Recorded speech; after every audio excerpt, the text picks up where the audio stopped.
श्री स्वामी समर्थ. स्वागत आहे तुमचं माझ्या यूट्यूब चॅनलमध्ये. आजचा दिवस तुम्हाला खूप छान सुख समाधानाचा आणि आनंदाचा जाऊ देत ही स्वामींच्या चरणी प्रार्थना करते आणि आज या नवीन व्हिडिओला सुरुवात करते. तर बघा मित्रमैत्रिणींनो, लवकरच गुढीपाडवा हा सण जो आहे तर तो येत आहे आणि ह्या गुढीपाडव्याच्या दिवसापासून आपलं मराठी नवीन वर्ष जे आहे तर ती सुरुवात होत असते. यंदा 19 मार्च वार गुरुवारला गुढीपाडवा हा सण साजरा करण्यात येणार आहे. मात्र यंदा गुढीपाडव्याच्या दिवशी गुढीला कोणती साडी नेसवावी असा प्रश्न आपल्या प्रत्येकाच्या मनामध्ये असणार आहे.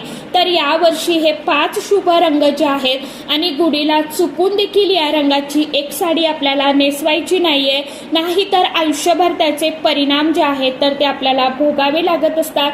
तर असा कोणता रंग तुम्हाला गुढीला कोणत्या रंगाची गुढीला साडी नेसवायची नाही, शुभ रंग कोणते आहेत आणि कोणता रंग अशुभ आहे अशी संपूर्ण माहिती आजच्या व्हिडिओमध्ये मी तुमच्या बरोबर थोडक्यात शेअर करणार आहे.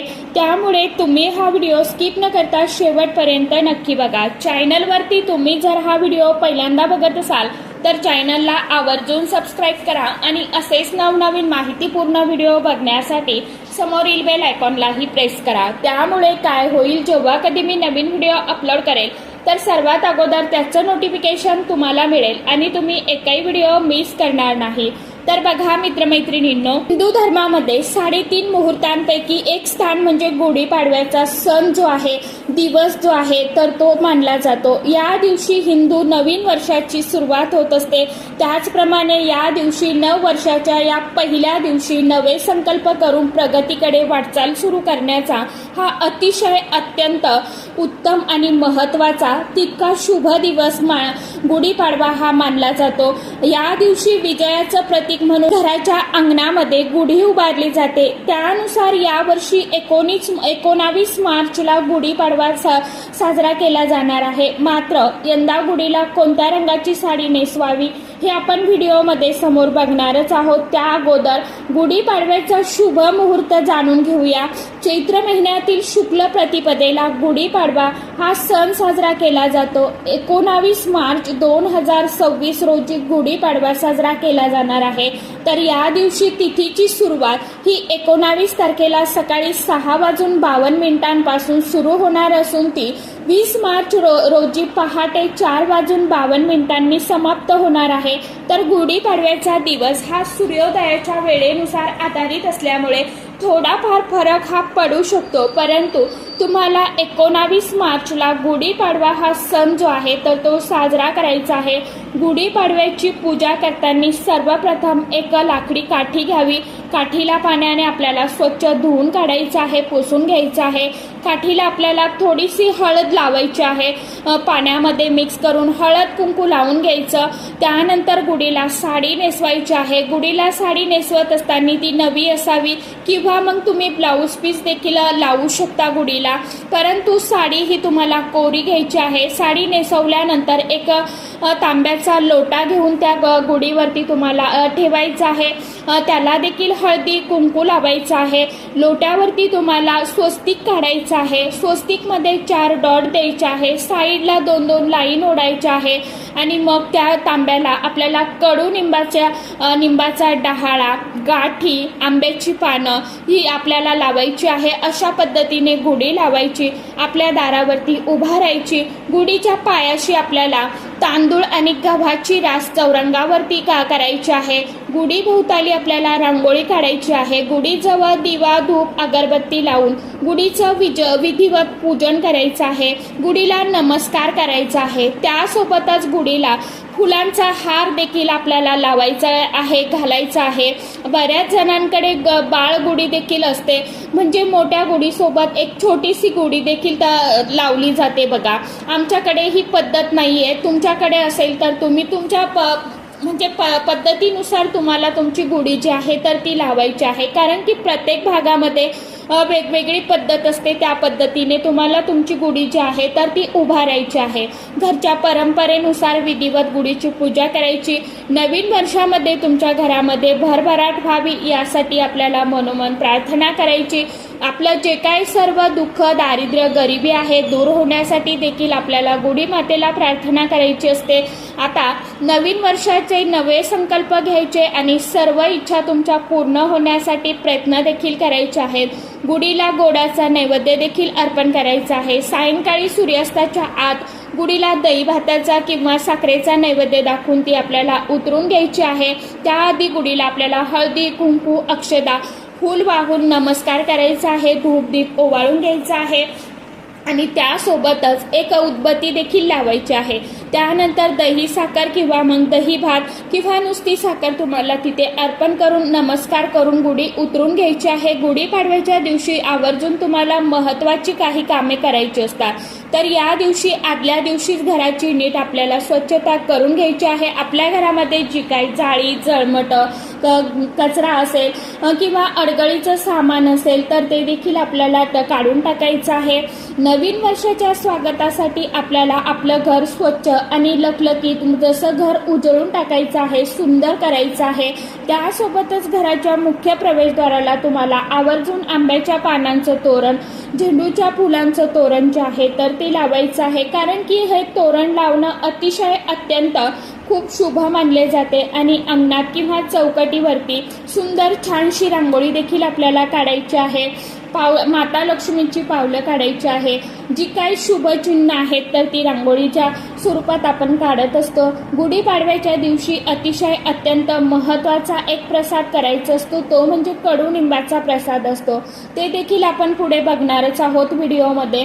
जर तुम्हाला गुढी उभारताना त्या आंब्याचा डहाळा देखील थोडासा लावायचा आहे. त्यासोबतच या दिवशी मुख्य तत्वाने श्रीखंड पुरीचा देखील नैवेद्य केला जातो. त्यासोबतच तुम्हाला कडुनिंबाचा प्रसाद देखील करायचा आहे. हा सकाळी रिकाम्या पोटी खायचा असतो. तर कडुनिंबाची पाने, ओवा, मीठ, गूळ, जिरे याचा प्रसाद केला जातो. याची गुढी याची तयारी करून ठेवायची आहे. गुढीपाडवा हा शब्दप्रयोग 2 शब्दापासून बनवला गेला आहे. गुढी म्हणजे ब्रह्मध्वजाचा ध्वज आणि पाडवा म्हणजे चंद्राच्या तेजस्वी टप्प्याचा पहिला दिवस. गुढीपाडव्याच्या बद्दल अनेक कथा सांगितल्या गेल्या आहेत. हिंदू धर्मापैकी एक असलेल्या ब्रह्मपुराणात असे म्हटले जाते की एका नैसर्गिक आपत्तीमुळे सर्व लोक मृत्युमुखी पडल्यानंतर आणि काळ थांबल्यानंतर भगवान ब्रह्मदेवाने जगाची पुनरावर निर्मिती केलेली आहे आणि या दिवशी ब्रह्मदेवाच्या प्रयत्नांची आणि पुन्हा नवीन काळ सुरू झाला. यामुळे सत्ययुग सुरू झालं होतं. या कारणास्तव या दिवशी भगवान ब्रह्मदेवाची पूजा केली जाते आणि दुसऱ्या एका कथेनुसार 14 वर्षाचा वनवास संपून भगवान श्रीराम, प्रभू सीता आणि लक्ष्मण हे अयोध्येला परतले होते. हा दिवस भगवान श्रीरामांचा रावणावरचा विजयांचा होता आहे. म्हणून रामाने रावणावरती विजय मिळवल्यानंतर पौराणिक कथेनुसार अयोध्येत विजयध्वज म्हणून जशी गुढी उभारली आणि ब्रह्मदेवांचा ध्वज फडकवला आणि घरोघरी ध्वज हा फडकवला जातो. गुढी साजरी केली जाते आणि गुढीचे अजून एक ऐतिहासिक महत्त्व देखील आहे. तेच म्हणजे आपले छत्रपती शिवाजी महाराजांच्या मुघलांचा पराभव केलेल्या आणि राज्यातील लोकांना मुघल राजवटीतून मुक्त केल्यामुळे देखील महाराष्ट्रामध्ये अनेक लोक गुढी उभारण्याचं प्रमुख कारण हे देखील मानले. ते अनेक लोक साजरे करतात. ध्वज घराच्या आवारात कोणत्याही प्रकारच्या वाईट गोष्टींना प्रवेश करण्यापासून रोखत असतं अशी देखील मान्यता आहे. हा सण प्रामुख्याने येणाऱ्या वर्षाच्या स्वागतासाठी देखील असतो. नवीन वर्ष मराठी हे सुरू होत असतं. असं म्हटलं जातं की हा सण वाईटावरती चांगल्याचा विजय दर्शवतो, कारण तो भगवान श्रीरामाने रावणावरती केलेल्या विजयाचं स्मरण करतो. त्याचबरोबर वसंत ऋतूची सुरुवात देखील आहे. कापणीचा सण म्हणून ओळखला जातो. असं म्हटलं जातं की घरी गुढी उभारल्याने वाईट आत्म्यांना दूर ठेवता येतं आणि तुमच्या आयुष्यात नशीब आणि समृद्धी उजळते. त्यामुळे गुढीपाडव्याचा सण प्रत्येकाने साजरा करायचा आहे. परंतु या दिवशी काही चुका देखील आपल्याला करायच्या नाही. तर तुम्ही गुढीपाडव्याच्या दिवशी गुढीला जी साडी नेसवता ती अतिशय महत्त्वाचं स्थान दर्शवत असते. तर तुम्हाला चुकूनही या रंगाची साडी नेसवायची नाही बघा. मला 5 शुभ रंग जे आहेत तर ते सांगणार आहे. 5 शुभ रंग आहेत गुढीपाडव्याच्या दिवशी. साडीचा रंग कसा असावा, तर गुढीसाठी साधारणपणे लखलखीत आणि प्रसन्न रंगाचीच निवड केली जाते. मी तुम्हाला आता जे रंग सांगणार आहे ते अतिशय अत्यंत शुभ मानले जातात. गडद पिवळा आणि केशरी हे रंग मांगल्याचं आणि चैतन्याचं प्रतीक मानले जाते. तुम्ही गुढीला या रंगाची साडी नेसवू शकता. त्यासोबतच दुसरा अतिशय अत्यंत महत्त्वाचा रंग तो म्हणजे लाल किंवा मरून रंग विजय आणि शक्तीचं प्रतीक म्हणून मानला जातो.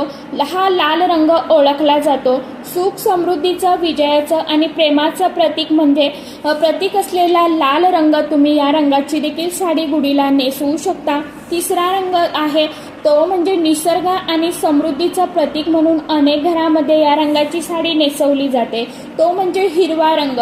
हिरव्या रंगाची साडी हा रंग सौभाग्याचं देखील प्रतीक आहे, म्हणून तुम्ही हिरव्या रंगाची साडी नेसवू शकता गुढीला, तरी देखील चालणार आहे. काठपदराची साडी नेसवावी. शक्यतो जरीच्या काठ असलेली साडी, रेशमी साडी किंवा खण वापरावा. यामुळे गुढीला एक पारंपरिक आणि भव्य रूप येत असतं आणि गुढी अधिक सुंदर उठून दिसते. त्यासोबतच कोणता रंग टाळायचा आहे ते आपण समोर व्हिडिओमध्ये बघणारच आहोत. परंतु आपल्या इथे अत्यंत महत्त्वाचे रंग हे जे मी तुम्हाला सांगितले आहेत हे सर्व शुभ काळाचे, मांगल्याचे आणि समृद्धीचं प्रतीक आहे. त्यामुळे तुम्ही या रंगाच्या साड्या नेसवल्या तर नक्कीच तुमच्या आयुष्यामध्ये शुभ परिणाम तुम्हाला बघायला मिळतील. परंतु असा एक रंग आहे जो तुम्हाला या दिवशी चुकूनही त्या गुढीच्या साडीमध्ये नसायला हवा आणि नेसवायचा देखील नाहीये. गुढीला कधीही काळ्या रंगाची साडी नेसवायची नाही. काळा रंग हा मंगल कार्यामध्ये अशुभ मानला जातो. शास्त्रानुसार कोणत्याही विशिष्ट एका रंगाचा आग्रह धरण्यापेक्षा वर दिलेल्या शुभ रंगापैकी जी तुमच्याकडे साडी असेल ती तुम्हाला गुढीला नेसवायची आहे. काळा रंग हा ठराविक ठिकाणीच वापरला जातो. काळा रंग देखील अशुभ नाहीये, परंतु तो ठराविक सणाला वापरला जातो, तो म्हणजे संक्रांतीच्या सणाला. परंतु इतर कोणत्याही सणामध्ये तो किंवा कोणत्याही पूजेमध्ये वर्ज्य मानला जातो. म्हणून तुम्हाला नवीन वर्षाच्या या सुरुवातीला काळ्या रंगाची साडी ही चुकून सुद्धा गुढीला नेसवायची नाहीये. शक्यतो चांगल्या रंगाची साडी तुम्ही नेसवा. लाल, पिवळा, गुलाबी, केशरी, हिरवा असे लखलखीत आणि प्रकाशमय असे रंग तुम्हाला गुढीच्या साडीला जे असतील ते तुमच्याकडे तर ते तुम्हाला नेसवायचे आहे. परत एकदा सांगते, गुढीला आपल्याला कोरी आणि नवीनच साडी नेसवायची आहे. आपण जर साडी पिरियड्समध्ये वापरलेली असेल, नेसलेली असेल तर अशी साडी आपल्याला कृपा करून लावायची नाहीये. हलकी साडी असेल तरी चालेल, फक्त आपल्याला गडद रंगाची लावायची आणि काळा रंग त्या साडीमध्ये असेल अशी कुठलीही साडी आपल्याला गुढीला लावायची नाही. तर आशा करते व्हिडिओमध्ये सांगितलेली माहिती सर्वांना समजलीच असेल. ज्यांना काही समजलं नसेल, ज्यांना काही अडचण असेल त्यांनी कमेंट बॉक्समध्ये विचारू शकता. कृपा करून व्हिडिओला लाईक करत जावा, जास्तीत जास्त शेअर करत जावा. तर चला, आजच्या व्हिडिओमध्ये इतकीच माहिती होती. कशी वाटली नक्की सांगा. व्हिडिओ आवडला तर चॅनलला आवर्जून लाईक, शेअर, सबस्क्राईब जरूर करा. परत भेटूया नवीन माहितीसोबत, नवीन व्हिडिओसोबत. तोपर्यंत सर्व माझ्या यूट्यूब परिवाराला श्री स्वामी समर्थ.